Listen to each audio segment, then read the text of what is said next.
नमस्कार साथियों, Sudarshan English spoken class में आपका एक बार फिर से स्वागत है। और क्लास 10th की इंग्लिश जो बोर्ड एग्ज़ाम होने वाले हैं उसके कुछ महत्वपूर्ण क्वेश्चन मित्रों में आपके सामने लेके आया हूँ। इनको आप ज़रूर पढ़ के जाएं क्योंकि आपको पास होना है। तो मैंने बिल्कुल छोटे छोटे क्वेश्चंस के आंसर यहाँ बना रखे हैं।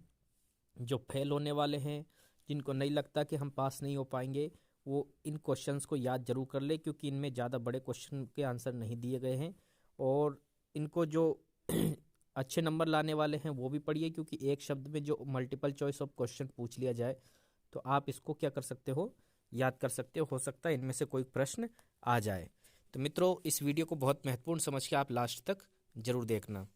पहला क्वेश्चन मित्रों यहाँ पे देखिए, why was the young seagull afraid. Young seagull afraid क्यों था, डरता क्यों था? ठीक है, तो इसका आंसर आप ऐसे दे सकते हो, the young seagull was afraid of flying over the sea. समुद्र के ऊपर उड़ने से वो क्या कर रहा था, डर रहा था। अब बुक में एक और क्वेश्चन दिया है, why was the young seagull afraid to fly. इसका आंसर आपके टीचर ने आपको लिखवा दिया होगा, ये गाइड में भी दे रखा है। ठीक है, इसको आप इस प्रकार से आंसर दे सकते हैं, the young seagull was afraid to fly because it was his first flight. ठीक है, क्योंकि वो उसकी पहली उड़ान थी इसलिए वो डरता था। ठीक है, लेकिन इसका आंसर आपको देना है मित्रों, ओवर द सी। आगे देखिए, what did the young seagull feel about his wings. Young seagull जो है अपने पंखों के बारे में क्या सोचता है? The young seagull felt, young seagull को लगता है that his wings would never support him, कि उसके जो पंख है उसका साथ नहीं देंगे, सपोर्ट नहीं करेंगे। तीसरा क्वेश्चन देखिए मित्रों, pick out the word from the passage. Passage का आपको दिया होगा, उसको आपको पढ़ के बताना है कि वर्ड्स का मीनिंग क्या होता है। तो मित्रों, वर्ड्स का मीनिंग होता है ब्रिंक। क्या होता है? ब्रिंक। ठीक है, और यदि आप इसका हिंदी मीनिंग जानना चाहते हैं तो इसका मतलब होता है मित्रों किनारा या फिर कगार। जैसे एक चट्टान है, उसका जो किनारा रहता है उसको वर्ज बोल सकते हो या फिर आप ब्रिंक बोल सकते हो। नेक्स्ट क्वेश्चन देखिए, the young seagull had been alone for how much time. कितने टाइम के लिए उसको अकेला छोड़ दिया गया था? तो इसके लिए आप आंसर देंगे मित्रों, 424 आवर्स, 24 घंटे के लिए उसको अलोन छोड़ दिया था, यानी अकेला छोड़ दिया था उसके पेरेंट्स ने। Why was the whole family taunting the young seagull. पूरी फैमिली जो है उसको टॉनिंग क्यों कर रही थी, टॉर्चर क्यों कर रही थी को, मतलब उसका कारण क्या है? तो the whole family was taunting the young seagull for his कोवार्डिक्स।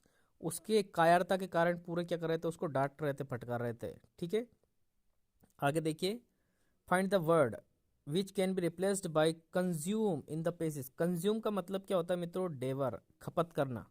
ठीक है, खाना पीना जो है उसको कंज्यूम बोलते हैं। अगला क्वेश्चन देखिए, the word bravery is an antonym. Bravery मतलब बहादुरी का उल्टा क्या होता है? एंटोनिम मतलब होता है विपरीत, विलोम शब्द।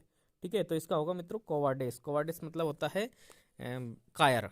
ठीक है, अगला क्वेश्चन देखिए, what did the young seagull do out on the as.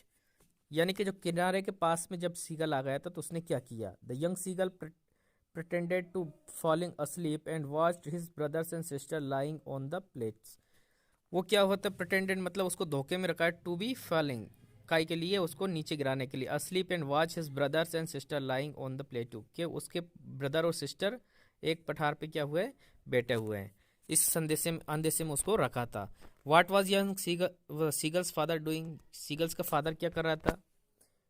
प्रिनिंग the feathers of his white back. उसकी जो वाइट बैक, सफ़ेद जो बैक थी, उसके जो फीदर्स को क्या कर रहा था, प्रिपेयर कर रहा था उड़ाने के लिए, अपने फड़फड़ा रहा था पंखों को। ठीक है, अगला देखिए, find out the word in the passage which means the same as to sharpen. Sharpen का मतलब क्या होता है? तो मतलब यहाँ पे देखिए आप, प्रिनिंग होता है इसका मतलब, और इसको आपको है ना पैसेज में मिलेगा इसका मीनिंग। ठीक है, अगर पैसेज दे दिया जाए तो आप उसको सोल्व करके लिख सकते हो। प्लेट्यू का मीनिंग क्या होता है? ठीक है, plateau is area land that is higher than the land around. इसका मतलब देख हिंदी में समझिए, इसका मतलब होता है पठार। जो जमीन से, जो लैंड अराउंड है ना, आसपास की जमीन, उससे जो हायर यानी ऊंची वाली जगह, ये जमीन है, जमीन के ऊंचे वाला जो हिस्सा होता है ये क्या कहलाता है मित्रों? प्लेट्यू कहलाता है, यानी कि पठार कहलाता है। ठीक है, वीडियो पसंद आए तो प्लीज़ लाइक करना, अपने दोस्तों के साथ इसको जरूर शेयर करना और सब्सक्राइब जरूर करना, क्योंकि एग्ज़ाम के पहले मैं कुछ इंपॉर्टेंट क्वेश्चंस आपके सामने लेके आऊँगा, जिनको मैं जैसे ही अपलोड करूँ आपको उसका नोटिफिकेशन मिल जाए। Thank you very much.